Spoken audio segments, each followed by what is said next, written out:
మరొక అంశం సార్, బీజేపీకి సేనాని పంచ్ చివరకు తగ్గడమేనా? జిహెచ్ఎంసీ ఎన్నికల వ్యూహం ఏంటి?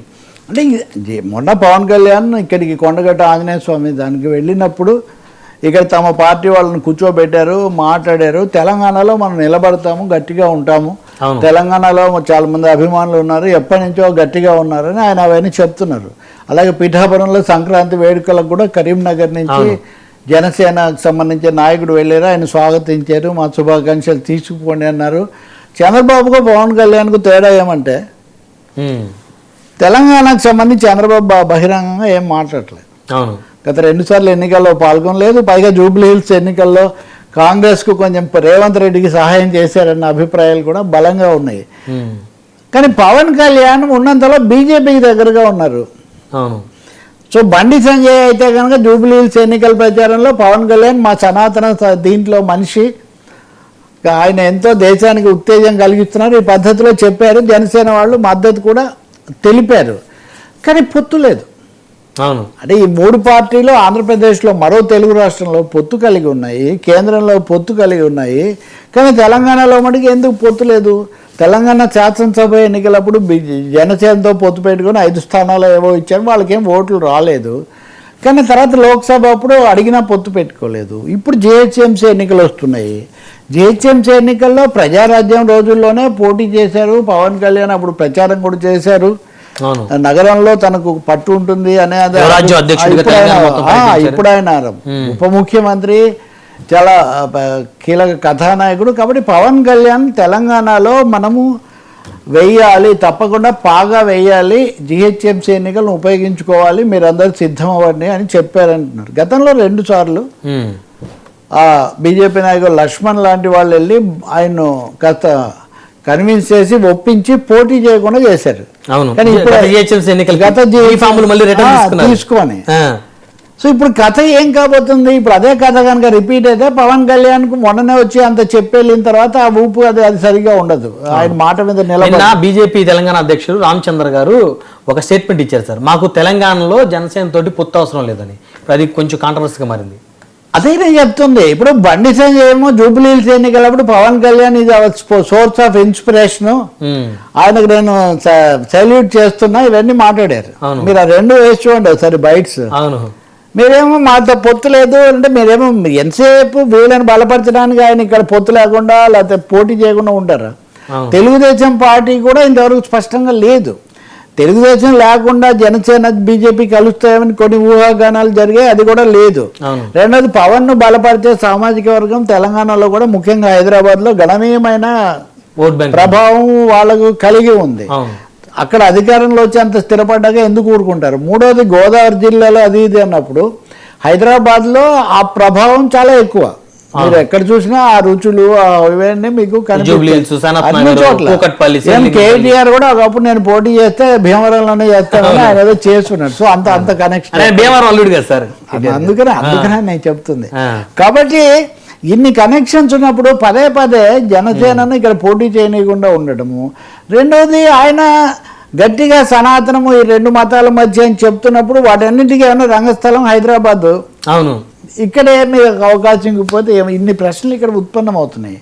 ఆయన మొన్న సనాతనానికి ఎక్కువ స్పేస్ ఉంది కదా సార్, ఉందా లేదా అది ఎన్నికల్లో తేలాలి. ఖచ్చితంగా 2 ఫోర్సెస్ ఇక్కడ ఉన్నాయి. వాళ్ళు దాన్ని ఎక్కువగా ఉపయోగించేది 4 సీట్లు తెచ్చుకునేది రాజధాని చుట్టుపక్కలే.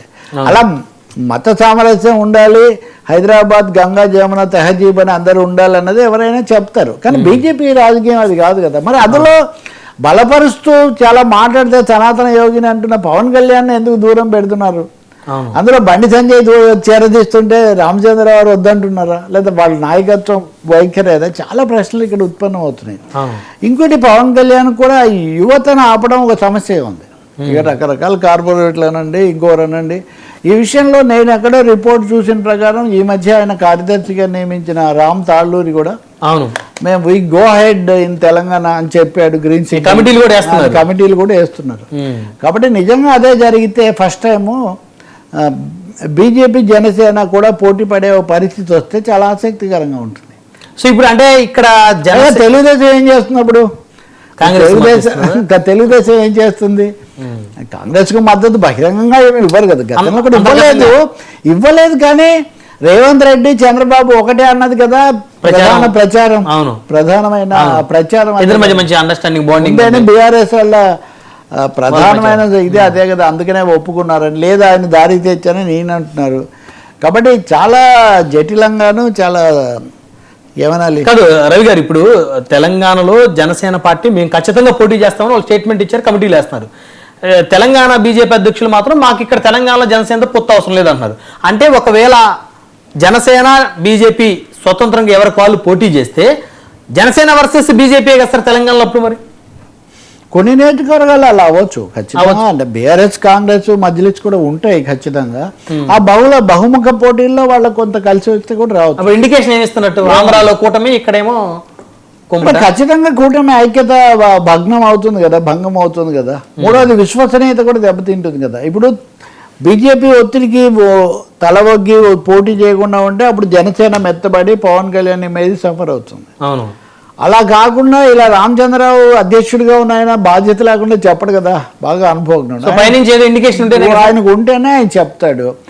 ఎందుకంటే 2 కారణాలు ఉండాలి. పవన్ కళ్యాణ్ ఆంధ్రప్రదేశ్ ఉప ముఖ్యమంత్రిగా ప్రధానంగా ఆంధ్రప్రదేశ్ ఆ ఇమేజ్ ఆయనకు ఉంది కాబట్టి, ఆంధ్ర ఇమేజ్ ఉంది కాబట్టి ఆయనతో పెట్టుకుంటే హైదరాబాద్లో మనకు అది నష్టం తెలంగాణ వాదానికి అని బీజేపీ భావిస్తుండొచ్చు. బీజేపీ ప్రధానంగా బలపరిచింది కదా అప్పుడు. సో ఇక్కడ అవకాశవాదాలు లేకపోతే లెక్కల్లో తేడాలు తప్ప విధానపరమైన అంశాలు ఇందులో. ఈ సమస్య రామచంద్ర గారు బీజేపీ తెలంగాణ అధ్యక్షులుగా బాధ్యతలు తీసుకున్న తర్వాతే స్టార్ట్ అయింది సార్, పెరిగింది. అంటే మీరు ఒకటి గుర్తించండి, అసలు బీజేపీతో పొత్తు లేని రోజుల్లో కూడా పవన్ కళ్యాణ్ బండి సంజయ్ ఒక పెద్ద స్టేట్మెంట్ ఇచ్చాడు, నా ఉద్దేశంలో డ్యామేజింగ్. ఏమని?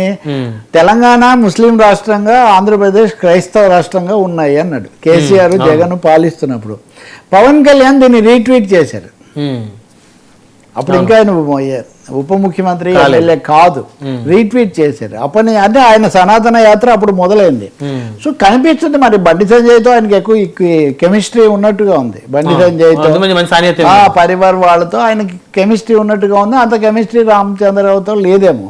పైగా బీజేపీ ఒక జాతీయ పార్టీ కదా, దానికి ఆర్ఎస్ఎస్ మద్దతు ఇవన్నీ ఉన్నాయి కాబట్టి ఏదో మల్లగుళ్ళలు పడుతున్నారు మొత్తానికి. వాళ్ళు మల్లగుళ్ళలు ఎలా ఉన్నా పెరగాల్సిన పార్టీ కదా జనసేన. అవును, ఇలా ఒక్కొక్క ఎన్నిక వదులుకుంటూ ఎక్కడ పోటీ చేయకుండా పోతే దాన్ని నమ్ముకొని ఉన్న వాళ్ళు దాని నాయకులు ఏమవుతారని ఒక ప్రశ్న కూడా వస్తుంది. సో జనసేననే దీనికి పరిష్కారం ఏం చేస్తారో మనం చూడాలి. చాలా ఇంట్రెస్టింగ్, చాలా కీలకమైన విషయమే.